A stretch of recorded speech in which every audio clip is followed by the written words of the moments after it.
Hi, good evening. My name is Trent Smith, aka Trent B. Clever of Clever World magazine, speaking with the lovely and inspirational Sonya Walker of Beauty Lounge Boutique. I read online that the Beauty Lounge Boutique inspires and encourages women to be unapologetic about their unique sense of style and beauty.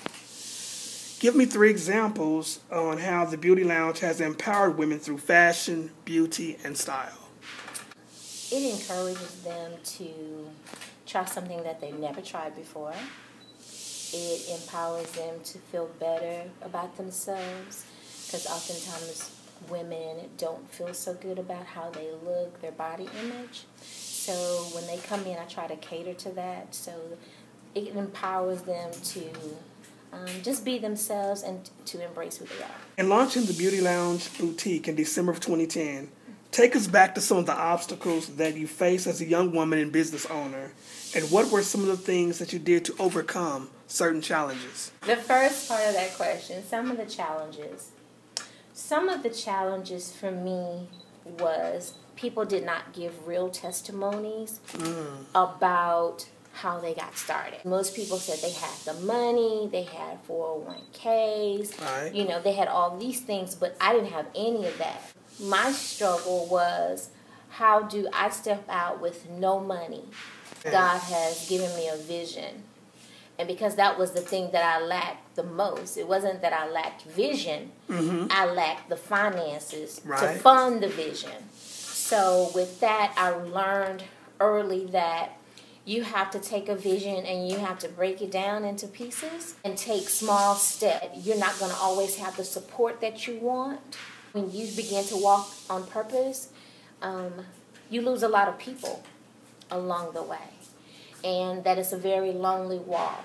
And so you have to learn how to encourage yourself. Cried, prayed a lot, because whenever you begin to walk in purpose, that you are going to be attacked. I learned that this is just part of becoming who He called you to be.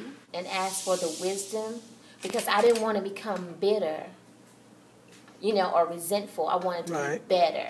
Because one day I was going through so much. It was so much.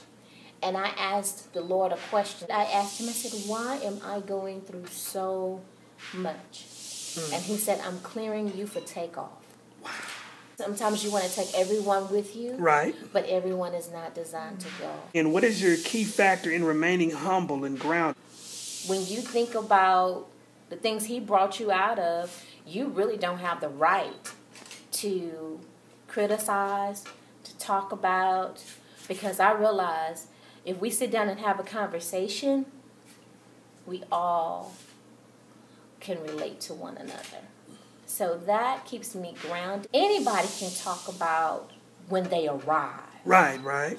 But nobody wants to talk about the process. Nobody want to talk about that you had to sit down and count up the costs. Nobody wants to talk about that you had to cry at night. Nobody wants to talk about how you got angry. Nobody wants to talk about that. It's the things that you learn in your process that keeps you humble and to keep you grounded. Okay, let's talk about Essence Images. Okay. That you believe that God has given you the vision to create a clothing line titled Beautifully Speaking. Okay, when God gave me Essence, I was 23, 24 years old. All I wanted to do was hair and makeup and fashion for the rest of my life. That was it. And then the moment that I got married, He called me into ministry. You're thinking, what? You want me to do what? And so literally people started pulling on the gift, wanting me to come and speak to women about fashion and hair and makeup and just beautifying themselves, because women had a misconception that when you are a woman of God, you can't be fashionable. I'm not talking about being naked. Right. They just feel like, if you're going to hell if you wear lipstick. You're going to hell if you keep your hair combed. But it would save a lot of marriage. Don't criticize these young girls when they walk in the door, because that might be all they know and that might be all that they have. 23, 24, God is sending me out there. At the same time, I'm going through now the enemy's in my house. Wow. So I had to pay the price, and the more I walked in the vision, the more hell I went through.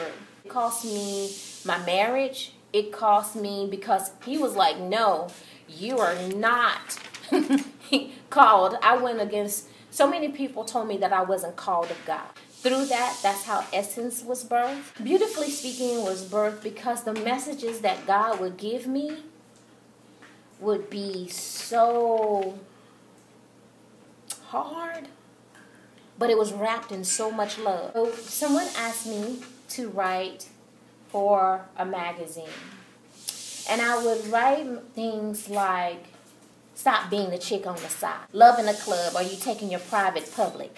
And it was all laced with the love of God, but it was very direct, and it was very to the point, where people were emailing me, got saved through the articles. So that's how Beautifully Speaking came about. And then later on, years later, is when he was like showing me like the t-shirt.